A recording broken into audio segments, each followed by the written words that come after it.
আসসালামু আলাইকুম প্রিয় বিনিয়োগকারী ভাই বোনেরা, জুমা মোবারক। আজকে শুক্রবার দিন, ছুটির দিন। আজকে লাইভে আসতে পারবো না পারিবারিক কিছু কাজের কারণে, ব্যক্তিগত ব্যস্ততার কারণে। তো সেজন্য একটি সেক্টরের নিয়ে আলোচনা করব এবং সেক্টরের স্টকগুলো নিয়ে আলোচনা করব। সেটা হচ্ছে সিমেন্ট সেক্টর।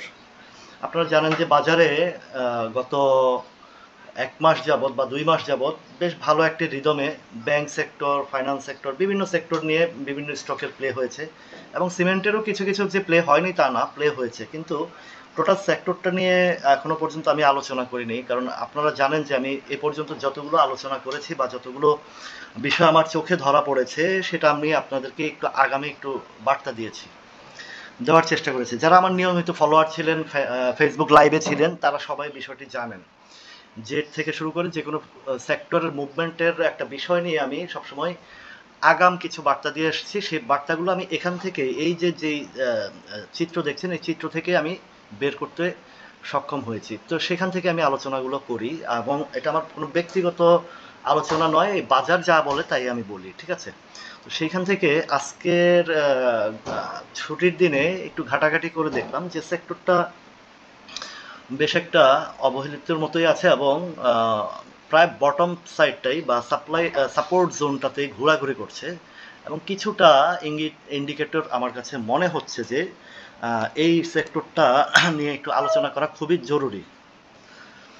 তো সবার সুরক্ষার জন্য এবং সবার আহ, সুবিধার্থে আমি আজকে সিমেন্ট সেক্টরের আলোচনা করব। গত সপ্তাহে আলোচনা করেছিলাম আমি মিউচুয়াল ফান্ড নিয়ে। তো মিউচুয়াল ফান্ডের গত শুক্রবারে এবং শনিবারে 2 দিন মিউচুয়াল ফান্ডের সকল স্টকগুলোর আমি আলোচনা করেছি। তো মিউচুয়াল ফান্ডের স্টক, প্রচুর স্টক। তো সেই স্টকে 2 ধাপে আমি প্রায় 32টা, সম্ভবত 32টা স্টকের আলোচনা করেছি। সেগুলো থেকে পজিটিভ যেগুলো ছিল সেগুলো গত সপ্তাহে বেশ ভালো রিটার্ন দিয়েছে, যারা আমার সেই ভিডিওগুলো দেখেছেন। তো সেখান থেকে এখন সিমেন্ট সেক্টরটা আমার কাছে বেশ একটা পজিটিভ মনে হচ্ছে। গতকালকের ক্যান্ডেলটা এবং এই যে দীর্ঘ সময় যে কালেকশনটা, এই যে হিস্টোগ্রামের বার থেকে যেটা আমি অনুধাবন করি বা বোঝার চেষ্টা করি, সেই জায়গাটাতে অ্যাকচুয়ালটা যদি আমি হিসাব করি, এইখান থেকে যদি হিসাব করি যে 24শে জুলাই, মানে জুলাই মাসের 24 তারিখ থেকে গতকাল 11ই সেপ্টেম্বর পর্যন্ত, মানে জুলাই, আগস্ট, সেপ্টেম্বর, অলমোস্ট 2 মাস এই একই জায়গায় একই বৃত্তে এই সেক্টরটা ঘোরাঘুরি করছে। তো সেই ঘোরাঘুরির মধ্যে অনেকে অধৈর্য হয়ে বিক্রি করেছেন, অনেকে ধৈর্য সহকারে কালেকশন করেছেন। সেই জায়গা থেকে আমি আপনাদেরকে সিমেন্ট সেক্টর নিয়ে কথা বলবো। তো সিমেন্ট সেক্টরের মধ্যে মোট 6টি স্টক আমার লিস্ট এইখানেই এই সেক্টরের মধ্যে পাওয়া গেছে। একটি স্টক সম্ভবত সেটি এসিবি মার্কেট অথবা আইটি, এটাকে কি বলে, যে ওটিসি মার্কেট বা এসএমই মার্কেট, এই ধরনের কোনো জায়গায় আছে। তো সেটা যেহেতু বাজারে নাই, সেটা নিয়ে আলোচনা করারও প্রয়োজন বোধ মনে করি না। তো সর্বপ্রথমে আমি চলে যাই কনফিডেন্স সিমেন্টের। কনফিডেন্স সিমেন্টটা একটা কনফিডেন্স আছে যে সিমেন্টটা বেশ ভালো একটি কোম্পানি। হয়তোবা তাদের একটু দায় দানার বিষয় আছে, এগুলোর জন্য হয়তো সেক্টর এই সেক্টরটা বা এই সিমেন্ট কোম্পানিটা একটু মানে দুর্বলতা দেখাচ্ছে। কিন্তু আসলে অ্যাকচুয়ালি এসব বড় বড় কোম্পানির টাকার দায় দেনার বিষয়ের ভিতরে অনেক কিছু গোপনীয়তা থাকে, ট্যাক্স ফাঁকি থাকে বা ব্যাংক লোনের একটা বিষয় আছে, বিভিন্ন আছে। কিন্তু যতটুকু তথ্য এবং আলোচনা আমি এই স্টকটি নিয়ে, কনফিডেন্স সিমেন্টের ভিতরগত অবস্থান জানার চেষ্টা করেছি, তাদের নরসিংদীতে একটা প্রজেক্ট কমপ্লিট করেছে, কিন্তু উদ্বোধনের বাকি আছে। সেই উদ্বোধনের নিউজটা আসলে এটা কিন্তু ভালো একটা রিটার্ন দিবে আপনাদেরকে। পজিশনটা ভালো, এদিকে রেড জোন এটা ব্যাপার না। গত 2 দিনের বাজারের যে 3 দিনের যে পতন ছিল বা কারেকশন ছিল, এবং মঙ্গলবার এবং বুধবারের যে ট্রিমেন্ডাস ফল ছিল মার্কেটের ফল, সেই ফলিংয়ে প্রাইসটা একটু নিচে আসলেও একটা সাপোর্ট ক্রিয়েট করে বসে আছে। এবং গতকালকের যেই তার যেই ক্যান্ডেলটা তৈরি করেছে, এটাকে ডোজি বলে বা আরও বিভিন্ন ধরনের নাম আছে, সেটা আমার কাছে একটু পছন্দনীয় হয়েছে। কারণ আপনাদেরকে একটি জিনিস দেখিয়েছি যে বটম সাইড থেকে যখন বা সাপোর্ট সাইড থেকে যখন এই জাতীয় ক্যান্ডেল করে, এই জাতীয় ক্যান্ডেল করে, এই জাতীয় ক্যান্ডেল করে, তখন কিন্তু তার মুভমেন্ট আসে। এই যে দেখেন, এই একটা ক্যান্ডেল, এই একটা ক্যান্ডেল, এই একটা ক্যান্ডেল, এই একটা ক্যান্ডেল, এই প্রত্যেকটা ক্যান্ডেলের পরপরই কিন্তু বাজার স্টকগুলোর একটা ভালো রিটার্ন আসে।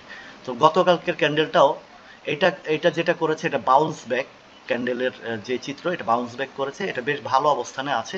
আশা করছি এটা অচিরে এটা ভালো একটা গ্যাপ দিবে। যদি গ্যাপ দেয় তাহলে কি হতে পারে সেই জিনিসটা আপনাদেরকে বিশ্লেষণ করে দেখানোর চেষ্টা করব। সিদ্ধান্ত নেবেন আপনারা, আপনাদেরকে আমি দেখিয়ে দিচ্ছি, বুঝিয়ে দিচ্ছি। এবং আমার ফেসবুকে আজকে কিছুক্ষণ আগে একটা পোস্ট করেছি, পোস্টটা পড়ার চেষ্টা করবেন যারা আমার ফেসবুকে আছেন, ফ্যান ফলোয়ার আছেন, তাদের উদ্দেশ্যে যে মার্জিন লোন থেকে সবসময় বিরত থাকবেন। এক ভাইয়ের মার্জিন লোনের কথা শুনে আমার চোখের পানি আসছে। অনেক দিন যাবৎ তিনি আমাকে মেসেজ করে আসছেন। তো গতকাল রাত 1টার সময় যখন মেসেজ করেছেন তখন কিন্তু আমি ফলো করলাম এবং পড়লাম। পরে আমি সাথে সাথে তাকে ফোন দিয়ে কথা বললাম, কিছু পরামর্শ দিয়েছি যদি উপকারে আসে। তো মার্জিন লোন থেকে সবাই বিরত থাকবেন। এখন দেখেন এই জায়গা আপনারা ক্ষুদ্র বিনিয়োগকারীরা সবসময় ক্যাশ টাকা দিয়ে, নিজের টাকা দিয়ে ব্যবসা করবেন, লোনে যাবেন না। লোন গেলে আপনাকে ধ্বংস করে দেবে। এ বাজারে সবচেয়ে লুজার বেশি হয়েছে যারা লোনে ব্যবসা করেছেন। আচ্ছা, এখন এটা সাপোর্টটা খুব স্ট্রং জায়গায় একটা সাপোর্ট নিয়ে ফেলেছে, ঠিক আছে? যে কোনো মুহূর্তে টান আসবে। যদি টান আসে তাহলে এদিকে 70 আছে, আবার এদিকে আছে 77। এগুলা কোনো সাপ্লাই জোন না, এগুলো খুব মোটামুটি একটা, এই শেয়ারটা একটা ট্রেন্ডি শেয়ার। দেখেন আপনারা এটা পতনের যে একটা সিরিয়াল মেনটেন করে আসছে, সিরিয়াল মেনটেন করে আসছে, সিরিয়াল মেনটেন করে আসছে, সিরিয়াল মেনটেন করে আসছে, সিরিয়াল মেনটেন করে আসছে। এবং ওঠার ক্ষেত্রেও কিন্তু একই ধাপে ধাপে ধাপে ধাপে ধাপে ধাপে উঠছে। এটা ধীরে ধীরে ধীরে ধীরে একটা ভালো প্যাটার্ন তৈরি করে উপরের দিকে যাবে। আরএসআই এবং সব দিকে ঠিক আছে, বটম প্রাইসটাও আছে বর্তমান মূল্যে। এই যে প্রাইসটা, এটা কিন্তু ফলিং প্রাইস, মানে টোটাল মার্কেটের যখন ক্রাশ হয়েছে তখন আসছে। এটা কোনো প্রাইস না, অ্যাকচুয়াল প্রাইসটা হচ্ছে এখন যেখানে আছে সেখান থেকেই উপরের দিকে। তো উপরে যদি যায়, এই ধাপগুলো যদি পার করে ভালো একটা গ্যাপ আসবে, অন্তত এখান থেকে 20 to 25% বা 30% এরকম আসতে পারে। বেশ বেশ ভালো প্রফিটের একটা শেয়ার। আপনাকে মার্কেট পয়সা দিবে, আমি দেবো না, আমি জাস্ট আলোচনা করে দিচ্ছি, আপনারা দেখবেন, শিখবেন, বুঝবেন, তারপরে বিনিয়োগ করবেন। আচ্ছা, দ্বিতীয়তে আছে ক্রাউন সিমেন্ট। এটা আগে এমআই সিমেন্ট নামে ছিল, এখন হচ্ছে ক্রাউন সিমেন্ট, ক্রাউন সিমেন্টটা। হ্যাঁ, এই যে ক্রাউন সিমেন্ট অলমোস্ট সবগুলো একই পর্যায়ে। এই দেখেন, এটা একটা ডাব্লিউ প্যাটার্ন বলে, এটাকে ডাব্লিউ প্যাটার্ন করে বসে আছে শেয়ারটা। ডাব্লিউ প্যাটার্ন মানে বেশ ভালো একটা প্যাটার্ন, কিন্তু এদিকে হিস্টোগ্রামের বার একটু ডাউনের রেড জোনে আছে, ঠিক আছে? তো এই রেড জোনটা থাকলেও এটা এই যেখানে আছে সাপোর্ট ক্রিয়েট করে বসে আছে, এখান থেকে পড়বে না। এখানে হয়তো 2-4 দিন আরেকটু আপনাকে দেখাবে। কনফিডেন্স সিমেন্টের যেই ক্যান্ডেলটি, গতকালকের ক্যান্ডেলটি, সেটা কিন্তু পজিটিভ। আর এইটার এখনও পজিটিভ কোনো ক্যান্ডেল আসে না, হয়তো 2-1-এর ভিতরে চলে আসবে। তো এখন যদি আপনি একটু দীর্ঘমেয়াদী চিন্তা করে এখানে বিনিয়োগ করেন তাহলে ভয় নাই, কারণ এটার পড়বে না। এটা একদম বটম প্রাইসে আছে, একদম বটম লেভেলে আছে। এখন উপরের দিকে সাপ্লাই আছে 66, 67, 68 লেভেলে, এগুলো আছে। এগুলোতে সাপ্লাই, এমন একটা সাপ্লাইও বোঝা যায় না, কারণ সাপ্লাই লেভেলটা হয় এরকম লম্বা দীর্ঘ সময়। সাপোর্ট লেভেল এবং সাপ্লাই লেভেল দুইটাই দীর্ঘ সময়ের লম্বা, যেই কারেকশন। যেমন এটার সাপ্লাই জোনটা যদি আমি ধরি তাহলে এই জায়গায় ধরবো 65 লেভেলে। এই যে এখানে দেখেন, এই যে এক জায়গায় রেখে টানছে, কিন্তু এই যে এভাবে নিচে নামছে, আবার এভাবে উঠছে, এভাবে নামছে, এভাবে উঠছে, এগুলো কিন্তু সাপ্লাই জোন না। সাপ্লাই জোনটা হতে হবে এরকম লম্বা, আবার সাপোর্ট জোনটাও সেম নিচের দিকে এভাবে লম্বা। যেমন এটার এই যে এই লম্বা জোনটা, এই পুরোটাই বর্তমান প্রাইস থেকে এই পুরোটাই সাপোর্ট জোন, ঠিক আছে? এটা পড়বে না, কিন্তু উঠলে একটা হচ্ছে 65, 64 থেকে 64 থেকে 67, 60, এর পরবর্তীটা আছে এখানে 75-76 লেভেলে, ঠিক আছে? যখন সিমেন্ট সেক্টরটা প্লে হবে তখন ভালো একটা রিটার্ন আসবে ইনশাল্লাহ। আচ্ছা, হাইডেলবার্গ সিমেন্টটা নিয়ে কথা বলি। HEI, হাইডেলবার্গ অনেক স্ট্রং একটি কোম্পানি, ভালো একটা কোম্পানি। এটাও ডাউন ট্রেন্ডে। এই যে ক্যান্ডেলটা করেছে, এই ক্যান্ডেলটা কিন্তু আসলে ওই যে টানের যে ক্যান্ডেল, সেই ক্যান্ডেলটা না। তারপরেও বাজার যদি সাপোর্ট করে, কারণ এদিকেও ডাউন ট্রেন্ড, এদিকে একটু আপ দেখাচ্ছে, এই বিষয়টা ডাউন ট্রেন্ডটা এখনও কাটে না হয়তো, কিন্তু সাপোর্ট জোন একটা বিশাল একটা সাপোর্ট জোন ক্রিয়েট করে আছে। প্রাইসও অনেক হাই, এটা দামি শেয়ার, ভালো শেয়ার, কোম্পানি ভালো, ফান্ডামেন্টালি স্ট্রং। তো ফান্ডামেন্টালি স্ট্রং শেয়ারের মুভমেন্ট থাকে কম, একদম যেটা একদম ওভার ফান্ডামেন্টাল, ওগুলোর মুভমেন্ট থাকে কম। ওগুলো বিনিয়োগের জন্য, এগুলো ডিভিডেন্ড কেন্দ্রিক শেয়ার, সেই ক্ষেত্রে আশা করছি কাল পরশু এরকম ডোজি টাইপের ক্যান্ডেল বা এটাকে এনগালফিং ক্যান্ডেল বলা হয়, ডোজি ক্যান্ডেল বলা হয়, এই জাতীয় কোনো যদি আসে ইনভার্টেড হ্যামার টাইপের ক্যান্ডেল আসে, তখন কিন্তু পজিটিভ আসবে। কিন্তু এই যে ক্যান্ডেলটা করেছে এটা এমন একটা আমার কাছে পজিটিভ না। আর যদি পুরো সেক্টর ধরে তাহলে হয়তো বা উপরে একটা এরকম ডোজি ক্যান্ডেল করবে। দেখেন প্রত্যেকটা ডোজি ক্যান্ডেলের পরপর কিন্তু কিছুটা আপট্রেন্ড আসছে। নিচে থেকে দেখাই এগুলো, এই দেখেন এটা একটা, এটা একটা, এগুলো ফলো করবেন। এগুলো শিখার বিষয়, বোঝার বিষয়, জানার বিষয়, ঠিক আছে? তো উপরে যদি যায়, এটার উপরে বেশ উপরে সাপ্লাই, সেই সাপ্লাইটা যদি এই জোনটা ধরি, এই জোনটা ধরলো বেশ ভালো গ্যাপ, অন্তত 300, 295, 300, 315 এই লেভেলটা, ঠিক আছে? আচ্ছা, এরপরে চলে যাই আমি Magna cement, Magna cement. Magna সিমেন্টের খুবই কম শেয়ার, ড্রাই শেয়ার, এগুলো প্লেও করে খুব স্লোলি। আর যখন করে এগুলো, এটাকে বলে জাং শেয়ার। এটার আরেকটা মানে নাম আছে, সেটা হচ্ছে জাংস শেয়ার। তো এই জাং শেয়ারগুলো সহজে মুভমেন্টে আসে না, আর যখন আসে তখন বেশ ভালো প্রফিট দিয়ে যায়। তো এই শেয়ারটা যখন ট্রিবিন্ডাস ফল্ট করেছে, 37 টাকা নিয়ে আসছিল, এরপরে সাপোর্ট করেছে সে 40-42 টাকার ঘরে, 44 টাকার ঘরে সাপোর্ট আগেরও ক্রিয়েট ছিল, সেটাও পার করে দিয়েছে, সেটার উপরে আছে। এখন দেখেন একটা জিনিস, এখানে একটা গ্যাপ করে উঠেছে। যে সকল শেয়ার গ্যাপ করে উঠে, আজ হোক, কাল হোক, 5 বছর পর হোক, 10 বছর পর হোক, সেই গ্যাপটা আবারও ফিল আপ করতে আসবে নিচে। ইভেন উপরে যেসব গ্যাপ করে, উপরের সাইডে যারা টেকনিক্যাল অ্যানালাইসিস, তারা আমার কথাটা বুঝতে পারবেন। তো যদি কোনো শেয়ার এরকম উপরের দিকেও যদি গ্যাপ করে, যদি দেখি আমি এটার কোনো উপরে গ্যাপ আছে কিনা, সে উপরের গ্যাপও আজ হোক, কাল হোক, 10 বছর পর হোক, 5 বছর পর হোক, কোনো না কোনো সময় সে সেটা ফিল আপ করবে। তো এখন এই শেয়ারটা যদি মুভমেন্টে আসে, এখন আছে 49 টাকা 70 পয়সা, যদি মুভমেন্টে আসে তাহলে সে অন্তত 70-72 টাকা পর্যন্ত বিশাল সাপ্লাই আছে। আপনি যদি সাপ্লাই বটম সাইডটা ধরেন, 64 টাকা থেকে 75 টাকা পর্যন্ত তার পুরোটাই সাপ্লাই জোন, ঠিক আছে? এই জায়গাতে তো আপনার ফার্স্ট টার্মটা এইটা ধরতে পারেন, এই জায়গাটা, এই জায়গাটা হচ্ছে 68 থেকে 70 টাকাটা আপনি ধরতে পারেন, বা 75 টাকা পর্যন্ত। এই শেয়ার যেহেতু খুবই অল্প শেয়ার, মানে লো পেড আপের শেয়ারই ধরা যায়, তো সেই ক্ষেত্রে এটার রেঞ্জটা হয়তো 75 থেকে 80 টাকা হতে পারে, বা মানে 67 টাকা থেকে 80 টাকা পর্যন্ত আপনি এটা ধরে নিতে পারেন। এই জায়গাতে, এই জায়গা কভার আপ করতে 72 টাকা পর্যন্ত আপনি ধরে রাখেন, এতটুকু। যেহেতু আপনি ক্ষুদ্র বিনিয়োগকারী, তাহলে এই জায়গাটা ধরে রাখতে পারেন। তারপরে আসেন আরেকটা হচ্ছে premier cement, PRA, premier cement. Premier সিমেন্টটাও ফলিং, তো ফলিংয়ের মধ্যে ফলিংয়ে আছে, একদম ফল ডাউনের মানে একদম নিচে আছে। তো এইটার এখনো পজিটিভ কিছু আসে নাই, এটা প্লেই হয় নাই। তো বোঝা গেল যে সিমেন্ট সেক্টরের তেমন একটা প্লে হয় নাই, একটা দুটা ছাড়া। ওইটাও প্লে বলা যায় না, ওইটা মার্কেটের ইউটার্নের সাথে সাথে সামান্য কিছু বৃদ্ধি পেয়েছে। তো প্রিমিয়ার সিমেন্টটা আরও বেশ কিছু সময় নেবে, ক্যান্ডেল এবং নিচের যে অবস্থান, এই অবস্থানটা আপনারা ভিতরের দিকটাও দেখবেন যে কতটুকু স্ট্রং, ইপিএস টিপিএস এগুলো দেখে নেবেন, পি রেশিও দেখবেন, লোন বা তাদের কোম্পানির স্ট্রেংথটা দেখে নেবেন। তারপরেই এটা এখনো পর্যন্ত রেড জোনে ঢুকে গেছে আবারও গতকালকেও। তো এটা আরও বেশ সময় নিতে পারে। তো বিনিয়োগ করার সময় আপনারা বুঝে শুনে করবেন, আমি জাস্ট আলোচনা এবং বিশ্লেষণটা করে দিচ্ছি যেন আপনাদের সুবিধা হয়। তো সেই ক্ষেত্রে এই শেয়ারটি আপনি যদি তার ফান্ডামেন্টালটা যদি স্ট্রং দেখেন, বা বেসিকটা যদি শক্ত থাকে, তাহলে আপনি বিনিয়োগ করেন। অ্যাকচুয়ালি সিমেন্ট সেক্টর কেউই লসে নাই, যদিও লস দেখায়। প্রত্যেকটা গ্রামে গঞ্জে, হাটে বাজারে বাড়ি ঘর দুয়ার নির্মাণাধীন কাজ হচ্ছে। সিমেন্টের বিকল্প তার মাটি দিয়ে হয় না, বা অন্য কিছু দিয়ে হয় না, আঠা দিয়ে তো হয় না, সিমেন্টই লাগে। তো প্রত্যেকটা সিমেন্ট কোম্পানি বেশ ভালো অবস্থানে আছে, কিন্তু তারা গভর্নমেন্ট ট্যাক্সের ফাঁকির জন্য বা বিভিন্ন লোন টোনের সুবিধার জন্য এই কাজগুলো করে থাকে। ছাই আর কিছু কেমিক্যাল, পাথরের গুঁড়া মিক্স করে এই বিজনেসটা করে, প্রচুর প্রফিটেবল জিনিস। একটা বস্তায় তারা মিনিমাম 15 থেকে 20 টাকা লাভ করে কোম্পানি। তো ঠিক আছে, এটা যদি প্লে করে, এখন যেখানে আছে এইটাও সেম জিনিস, যে এই জায়গাটা, এটা এখন 49 টাকা আছে, 59-60 এই লেভেলটা পর্যন্ত যেতে পারে যদি প্লে মোডে আসে। এর আগে তেমন একটা সাপ্লাই কিছু আমি দেখছি না। এবং দেখেন এখানে একটা গ্যাপ আছে, এই গ্যাপটা সে ফিল আপ করতে পারে। যদি গ্যাপ ফিল আপ করতে হয় তাহলে 64 টাকা পর্যন্ত তাকে যেতে হবে।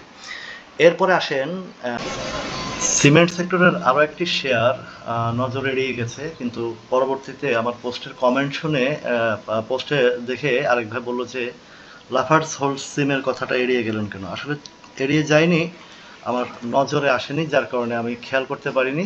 তো সেইটাও আবার অ্যাড করে দিলাম আপনাদের জন্য।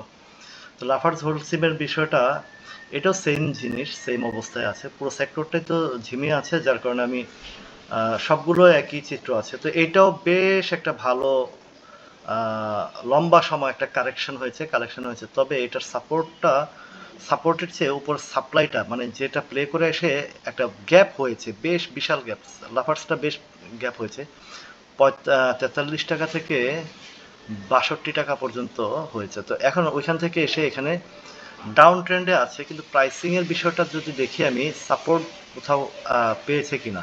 হ্যাঁ, একটা জায়গায় সাপোর্ট পেয়েছে, এখন যেখানে আছে এখান থেকে যদি আমি বটম সেটটা ধরি তাহলে 53-20 নিচে নামবে না। তো 53-20 নিচে না নামলে আপনার এখানে মোটামুটি একটা সেফ জোন আছে। তো এই সেফ জোনের মধ্যে ক্যান্ডেল একটু দুর্বল, দুইটা ক্যান্ডেলই দুর্বল।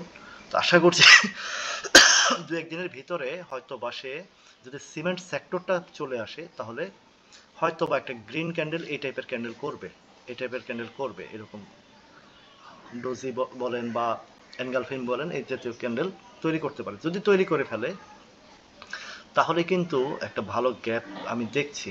সেই গ্যাপটা হচ্ছে 65 টাকার ঘর পর্যন্ত দেখছি, 65-70 টাকার ঘরটা পর্যন্ত, 67 টাকা পর্যন্ত আমি একটা গ্যাপ দেখছি।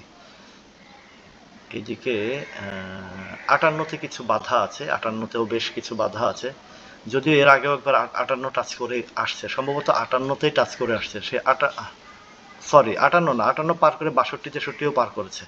তো আশা করছি নেক্সট রাউন্ডে যদি সে ইউটার্ন আসে তাহলে আশা করছি যে যদি সিমেন্ট সেক্টরের ইউটার্ন আসে তাহলে সে এই জায়গাটা ধরার চেষ্টা করবে। যেহেতু এইখানে একটা গ্যাপ আছে দেখছেন, এই গ্যাপটা সে ফিল আপ করবেই, টুডে অর টুমোরে সে ফিল আপ করবেই। এখন এটার লাফার্স হোলসিমটা খুব ভারী শেয়ার, একটু ভারী শেয়ার, খুব স্লোলি এটার মুভমেন্ট আসে, ধীরে ধীরে মুভমেন্ট আসে। তো আসলে সে আশা করছি এবারের রাউন্ডে হয়তো বা হতে পারে, যদি আপনার কিসমত ভালো থাকে, লাক ভালো থাকে। এখানে একটা আছে 69-এর দিকে, এটাকে টেক ওভার করতে একটু সময় নিলেও যদি সেক্টর মুভমেন্টে চলে আসে। আর একটা last one, aramid cement, ARA,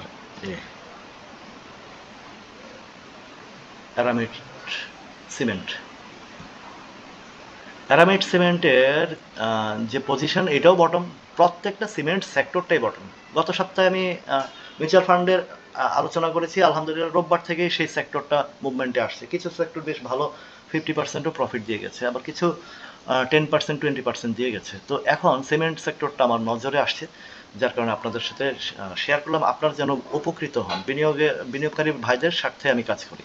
তো এখন এখানে দেখেন, এই যে এপ্রিল মাস থেকে এই পর্যন্ত তার কোনো মুভমেন্ট নেই, সেপ্টেম্বর পর্যন্ত, তার মানে April, May, June, July, August, almost 5 month. এটা জেড ক্যাটাগরি না কি ক্যাটাগরি জানি না, জেড সম্ভবত জেড ক্যাটাগরি হবে। তো এটা ক্যান্ডেল ভালো লাগছে, এটার ক্যান্ডেল আর কনফিডেন্স সিমেন্ট, এই দুইটা এই পুরো টোটাল 6টার মধ্যে এই দুইটা আমার কাছে পজিটিভ মনে হয়েছে। আপনারা দেখে নেবেন, বুঝে নেবেন, ভিতরগত কোম্পানির অবস্থান জেনে নেবেন, জেনে নিয়ে তারপরে বিনিয়োগ করবেন। দেখুন এই কনফিডেন্স অ্যারামিড সিমেন্টের এদিকে বেশ গ্যাপ আছে, এই গ্যাপগুলো সে ফিল আপ করতে বাধ্য, আজ হোক কাল হোক সে এটা ফিল আপ করবেই। নিচেও যদি গ্যাপ থাকে ফিল আপ করবে, উপরেও গ্যাপ থাকলে ফিল আপ করবে। এখন কখন ফিল আপ করে কখন আসে সেটা বলা যায় না। আপনারা অতীতে দেখছেন অনেক শেয়ার অনেক গ্যাপ দিয়ে 3 গুণ 4 গুণ হয়েছে, কিন্তু পরবর্তী সেই শেয়ারগুলো তার গ্যাপ ফিল আপ তো দূরের কথা, তার একদম নিচে এমন তলানিতে আসছে যার অস্তিত্ব নাই। আপনারা যারা লোভে পড়ে ওইসব খাতে বিনিয়োগ করেছিলেন, সবাই কিন্তু ক্ষতিগ্রস্ত হয়েছেন। তো যাই হোক, এখন অ্যারামিড সিমেন্ট যদি উঠে, এইদিকে একটা ধাপ আছে 16-17 টাকার দিকে, এই ধাপটা পার করলে আরও উপরের দিকেও আপনি চিন্তা করতে পারেন। তবে আপাতত দৃষ্টিতে যে জায়গাটা আছে, আপনারা ক্ষুদ্র বিনিয়োগকারী হিসেবে এই পর্যন্ত চিন্তা করবেন। আর যদি কেউ একটু লং ইনভেস্ট করবেন, আগে কোম্পানির অবস্থান জানবেন, তারপরেই বিনিয়োগ করবেন, ঠিক আছে?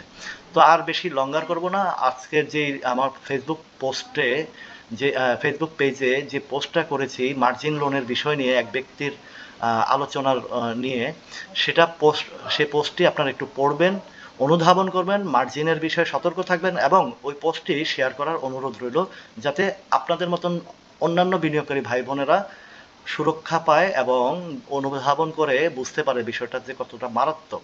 তো সবার জন্য শুভকামনা রইল। আল্লাহ হাফেজ।